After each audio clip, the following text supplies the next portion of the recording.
Kendrick Lamar? Yeah, you're scared of Kendrick? Tell him come to Toronto. Swiss cheese. If you know the streets, you know what Swiss cheese really means. When Drake's associate Top 5 threw that line at Kendrick, it sounded like just hype. But now, sources say Drake's crew has backed it up. Rumor has it, Kendrick was recently attacked and rushed to the hospital. This is no longer just a rap feud, it's spilling into real life. Let me break it down, how a lyrical battle turned into a street war. The streets have been watching the Drake versus Kendrick saga for years, but things got really heated in 2024. This rivalry dates all the way back to 2013, when Kendrick fired shots on Control. The real danger, though, didn't start until March 2024, when Kendrick hopped on tracks with Future and Metro Boomin, essentially claiming the throne over Drake, J. Cole, and himself. In hip-hop, that's normal competitive energy, bars, flows, creative clashes. But when people in your circle can't separate music from real-life beef, that's when it gets deadly fast. Enter Hassan Ali, aka Top 5, a Toronto street rapper tightly connected to Drake's OVO crew. This isn't some ordinary industry cat. Top 5 has a history with arrests for murder and firearms. When someone in his circle feels disrespected, they are thinking bodies, not punchlines. His first major move came in September 2024, when he went live saying he was hunting Kendrick and Metro Boomin. Yo, listen, man. I just want two people right now, man. I'm not, it's not a threat. I'm just looking for Metro Boomin and Kendrick Lamar. I'm doing my homework right now. I'm doing my task on them right now. When a street says it's doing homework on you, it's not about studying your discography. It's about finding where you sleep at night. Naturally, the West Coast responded like streets do. TDE Smack went live, making it clear they weren't taking threats lightly. Who is he? Top 5. He a big rapper from Toronto. He from Toronto? Yeah. You in Toronto? Compton's AD jumped in too, warning that security gets popped daily. Basically, he told these Toronto guys, protection won't save you if real shooters want you gone. But Top 5 didn't back down. By October 2024, he publicly dared Kendrick to come to Toronto, threatening to turn him into Swiss cheese. For anyone unfamiliar, that means riddled with bullets. In hip-hop, threats happen all the time, but when someone with Top 5's real street background makes them, it's a whole different level. This wasn't for clout or cameras. This is a man who's lived this life. The feud escalated through fall 2024. Top 5 went on DJ Academic's livestream, calling for Kendrick's death, visibly heated, claiming he and Drake were doing homework on everyone in the Not Like Us video. Suddenly, it wasn't just Kendrick. Anyone supporting him was in the crosshairs. Real voices in hip-hop began speaking out, warning how reckless this was getting. Tony Yeo explained. He did an interview and he basically threatened to shoot Kendrick if he comes to Toronto. Oh, that's crazy. I don't know nothing about that. Yeah. Toronto's no joke, man. That's crazy. What made it even more dangerous was Top 5's sense of invincibility. After beating a murder case, he was walking around acting untouchable. When someone in the streets believes the law can't touch them, recklessness with other people's lives skyrockets. The hip-hop community was split.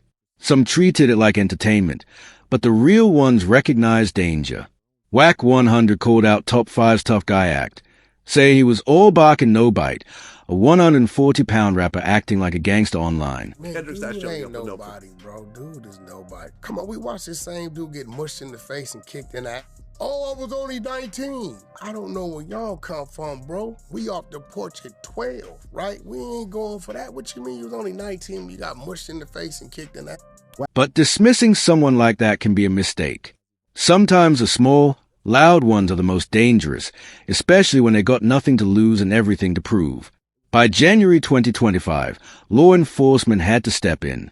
Top 5 was arrested on firearm charges linked to his public threats against Kendrick. Authorities described him as one of Drake's hard-hitting Toronto associates, issuing death threats against K. Even behind bars, the threats didn't stop. Kendrick's national tour, including Toronto dates, sparked new warnings across social media. It wasn't just Top 5 anymore. Other Toronto street figures jumped in, defending the city's honor. Media coverage made it worse. DJ Academics gave Top 5 a platform to broadcast threats, turning real danger into content and clicks. That's a type of exposure that can get people killed when real street beef is treated as entertainment. Drake's role has been complicated. Reports claim he sent threatening voice messages to Kendrick's team, acting like a mob boss. One allegedly said, "I'm gonna done you," straight from Toronto suburbs. Drake never openly condoned violence. But when someone in your circle makes threats on your behalf and you don't intervene, that's essentially a green light. By November 2024, TDE's leadership issued warnings, calling Kendrick dangerous and urging everyone to de-escalate. When label execs speak like that, you know this feud has gone far beyond music. The international scope made it messier. Toronto and LA street politics are different, but real shooters on both sides talking bodies makes geography irrelevant. Tony Yayo summed it up best. Them niggas ain't soft. Nobody in LA is soft, right? Not at all. And niggas in Canada is not soft. Right. And this is what I try to tell you. I gotta go to Canada. I gotta go to LA. So I stay neutral, all of that. The whole thing is when you say certain things, you gotta remember the police and the feds are watching. When streets from different countries start beefing over rap, the feds inevitably pay attention, and once the feds get involved, everyone's life gets complicated fast. The threats weren't just aimed at Kendrick. His family became targets too. That's when you know things went off the rails completely. In street code, family is supposed to be untouchable, but when emotions run high and social media gives everyone microphone, all the rules go out the window. What made this even more dangerous was the randomness. Reports surfaced of Drake fans harassing a woman who attended one of his concerts, pressuring her to falsely accuse Kendrick of assault. When she refused, she was doxxed and threatened with death. This is how beef spreads. From artists to their teams to random fans who feel obligated to ride for their favorite rapper. The psychological toll? Massive. These artists went from rivals in the studio to people who couldn't walk freely without security, changing every aspect of their lives. By July 2025, active threats were still circulating online as Kendrick's Toronto tour dates approached. Top 5's arrest didn't stop the violence. It just pushed it underground, harder to track. The street influence transformed what should have been artistic competition into a genuine danger. When real shooters start choosing sides in rap beefs, the game changes entirely. What unfolded next took things from internet beef to real street warfare, with bloodshed landing right at Drake's doorstep. This wasn't hypothetical. It was real-life gangster drama, capable of ending in body bags for both artists. The timing was no coincidence. May 2024, right after Kendrick dropped Not Like Us, the track that called out Drake, labeling him a pedophile and showcasing his Toronto mansion like it was a criminal target. That cover art essentially put a literal target on Drake's back, broadcasting to any fan or street figure where to find him. Drake's mansion in Toronto's elite bridle path, his so-called embassy, isn't just a home. It's a $100 million fortress in one of Canada's most exclusive neighborhoods. It was supposed to be untouchable. But in May 2024, that fortress was breached in ways nobody predicted. The first attack, May 7th, 2024, around 2:09 a.m. Armed shooters rolled up to Drake's gates, shouting disrespect before opening fire. These weren't warning shots. They were trying to kill. Bullets hit the front door and struck Drake's security guard, a friend, in the chest. Drake and his team scrambled to save him with towels, waiting nearly 30 minutes for an ambulance. Imagine, one of the world's biggest stars watching a friend bleed on his own doorstep because of a rap feud. Drake wasn't hurt, but the shooters fled. Toronto police began investigating, unsure if Drake was a target. But come on, you don't shoot at Drake's mansion by accident, especially after Kendrick exposed his address to millions.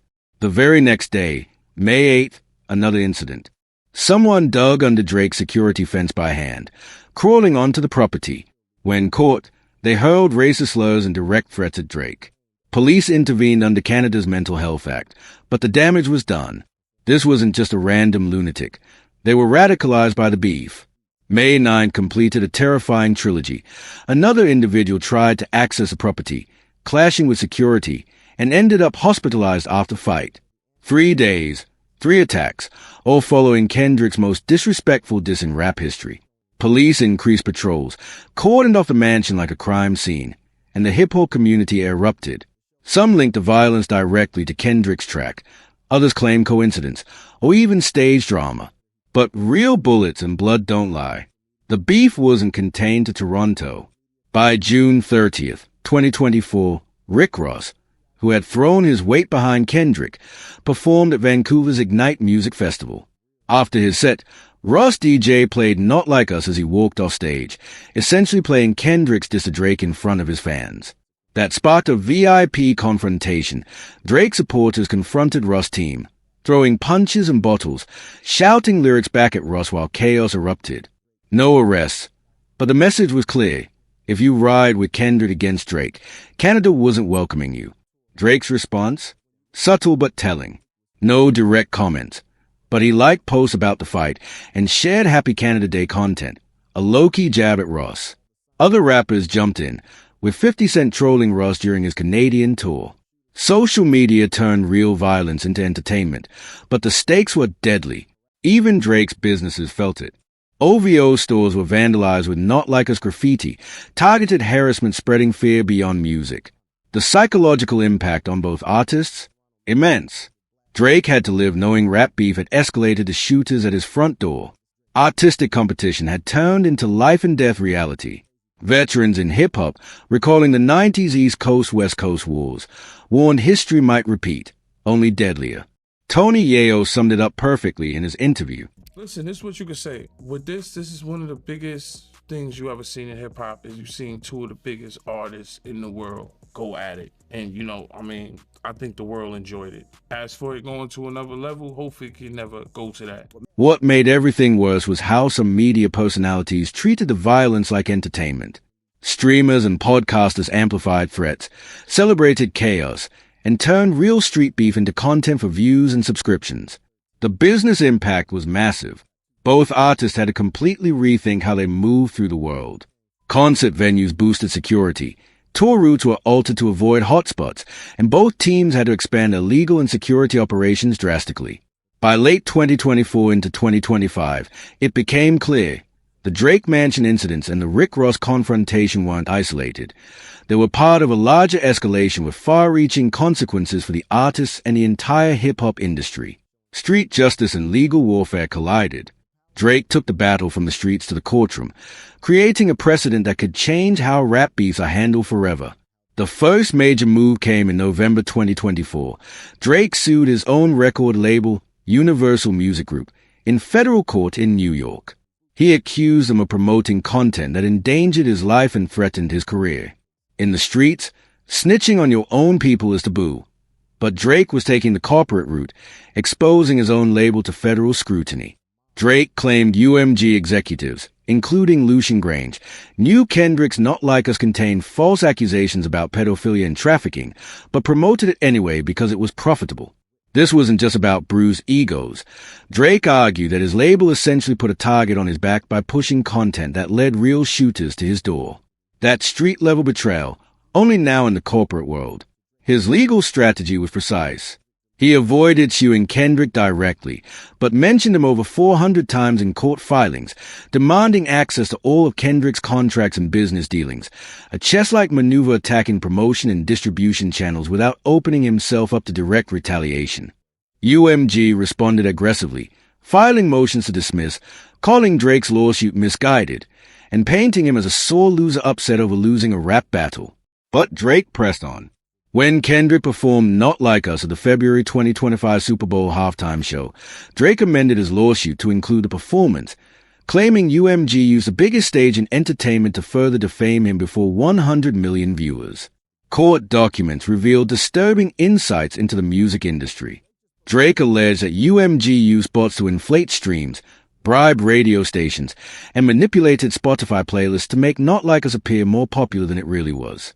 If true, it suggests the entire industry relies on fake metrics and corporate manipulation.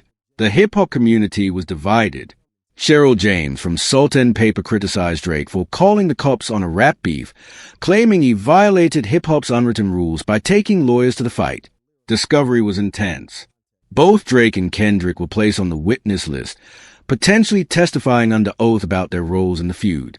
When federal courts demand sworn testimony from the world's biggest rappers, it's no longer entertainment. It's legal reality.